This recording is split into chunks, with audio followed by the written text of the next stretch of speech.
William, you just reminded me as well. One of the things that strikes me, and I know this is kind of off our topic a little bit, not in direct answer to your question, but you raised earlier the text Svit Yablony, and I've always been struck by that authentic, honest portrayal of the difficult tension that any artist faces in the face of tragedy. I'm often reminded actually of a painting that Claude Monet did of his wife Camille as she was dying of cancer, and you could tell it was the same compulsion that he was mourning her, but needed to still paint her on her deathbed.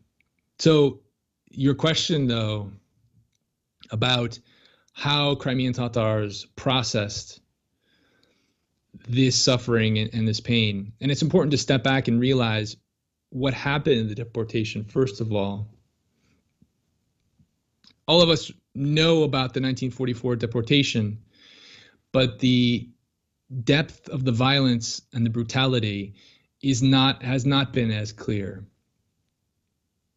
Roughly, well, tens of thousands ultimately perished in the deportation. It was an event of savagery. So those who were placed on these cattle cars, sent to destinations eastward between 18th to 21st of May 1944 saw, for instance, families separated from each other. So you can imagine in the mayhem and urgency of placing Crimean Tatars in these cattle cars, they were overcrowded. The doors could not open. There were no toilets. There was no access to water. So you're talking about weeks and weeks in which many died along these journeys to the east. Sometimes families were placed in close proximate cattle cars, but as the journey took them to different destinations, these cars were often decoupled. So the separation of families was extremely torturous, even if you could survive the deportation.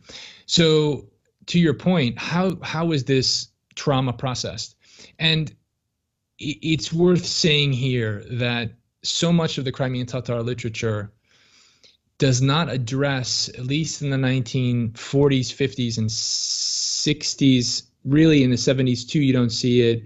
There's a silence about the details of the deportation. There's a silence in which nobody speaks what everyone knows.